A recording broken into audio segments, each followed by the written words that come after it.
শিক্ষা সংক্রান্ত গুরুত্বপূর্ণ আপডেট পেতে অবশ্যই চ্যানেলটিকে সাবস্ক্রাইব করুন। পাশে থাকা বেল আইকনটিতে অবশ্যই ক্লিক করুন। নমস্কার, আমি শুভেন্দু। আমার ছোট্ট চ্যানেলে আপনাকে স্বাগত। ডিএ সংক্রান্ত অত্যন্ত গুরুত্বপূর্ণ একটা আপডেট আজকের মিডিয়াতে উঠেছে, সেটাই আপনাদের সঙ্গে শেয়ার করতে চাই। দেখুন, ডিএ ঘোষণা নেই, হতাশ কর্মচারীরা। দেখুন কি বলা হয়েছে।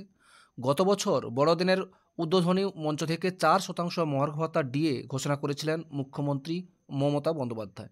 তবে বৃহস্পতিবার একই অনুষ্ঠানে ডিএ নিয়ে উচ্চবাচ্য করেননি তিনি। সরকারি সূত্রে যুক্তি, সাধারণত বছরে একবার করে ডিএ ঘোষণা হয়।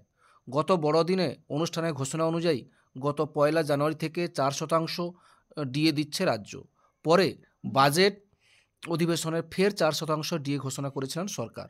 বিরোধী কর্মচারী সংগঠনগুলি বলেছে, ফের ডিএ ঘোষণা না হয় কেন্দ্রের সঙ্গে রাজ্য কর্মচারীদের ডিএর ফারাক 39% বা শতাংশ বিন্দু থেকেই গেল।